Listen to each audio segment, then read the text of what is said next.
All right, Matt, I thought we'd take a look at the internet weather for this week. Not a whole lot of different, but there's a couple of things that pop to the surface here. So this is the top 10 most probe ports. This is where we see most of the scanning activity, irrespective of how many people are doing it or how many devices are doing it.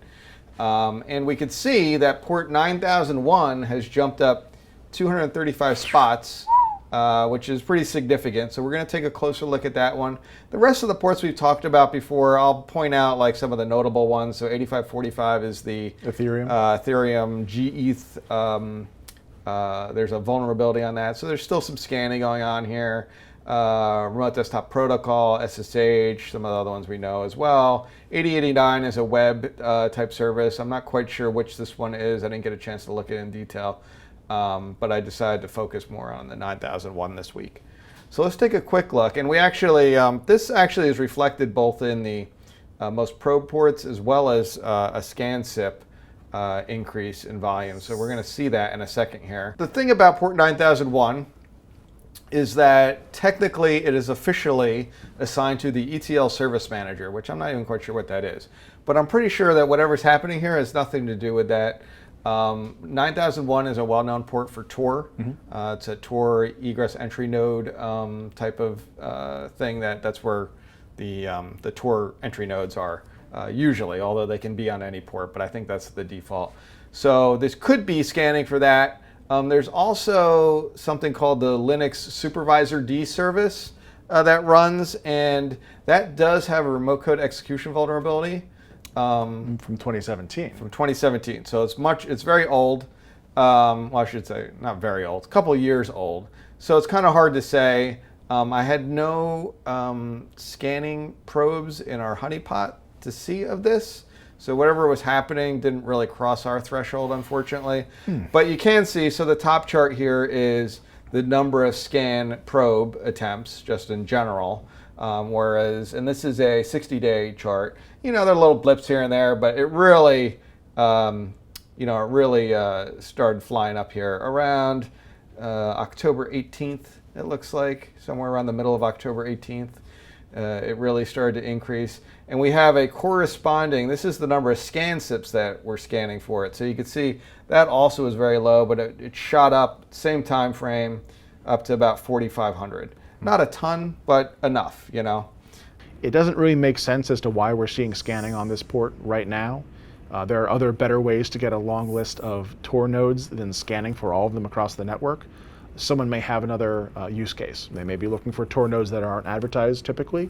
They may be looking for a vulnerability in Tor, but we don't have that specific traffic that's being sent, so we can't take a look at it and say for sure what's going on.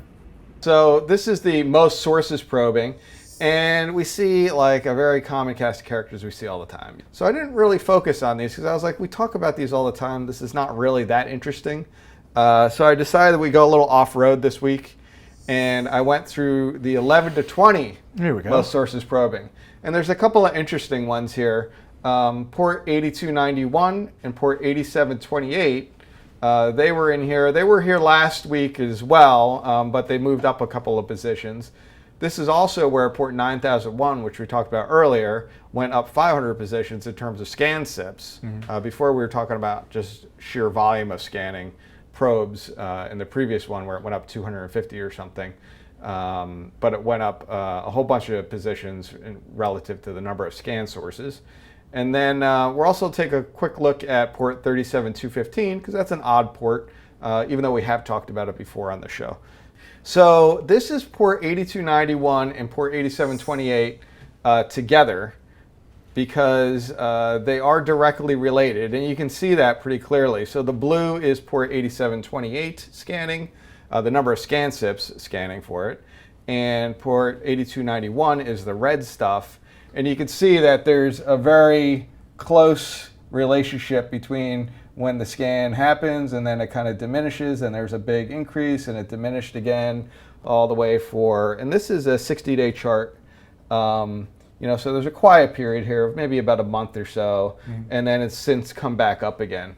These two ports are related to MikroTik routers. There's a couple of, there are ports that listen on the MikroTik routers. I think one of them is kind of a It's almost like a ping check that the malware, there's a bunch of botnets out there trying to scan for these devices and compromise them. I think one of them is kind of like, hey, are you a MikroTik device? And if it responds, then it goes and hits the other port to actually get into it and run the exploit. And then port 37215, this is a much longer chart because the activity didn't really have anything, even though it is increasing here in the past month or so.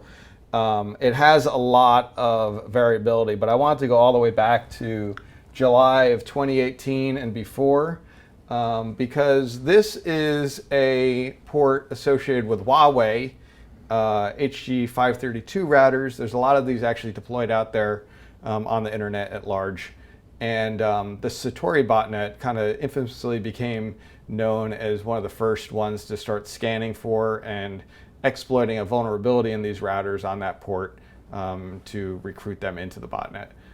If you go way back, I kind of clipped it because if you go way back a little bit to the left of this chart where I'm not showing it, the number of scan sources was in the hundreds of thousands. Wow. So it actually made this so you could barely see it. It was just like a little tiny thing. So when it first kicked in, it had a whole bunch of scan sources.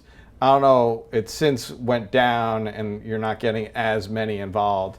But I do think that, you know, Satori is a Mirai variant, which I should point out.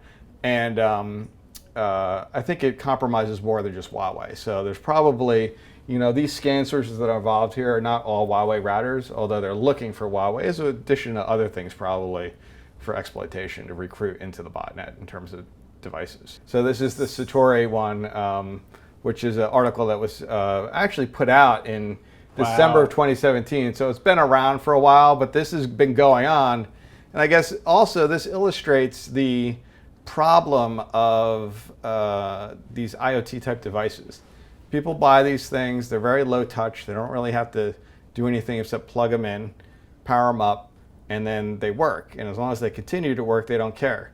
But they also don't get patched very often and fixed, even though there's probably patches available for these devices, they're not getting patched. So that's why years go by where these kind of botnets can fester and it becomes very difficult. Whereas when you look at Windows-based malware or even Mac or whatever, usually they'll get remediated more easily because there's patching mechanisms already in place. Automatic patching. Yeah, automatic patching that, you know, Microsoft can push out or Apple can in order to take care of this problem. Whereas most of these embedded devices, they don't have good infrastructure. Some have gotten better. I will say, I think the industry has gotten better in general about having some mechanism in place to at least let you self-patch yourself. But I don't know that there's a lot of automatic patching yet in a lot of the, you know, home embedded router or appliance type stuff that's out there now.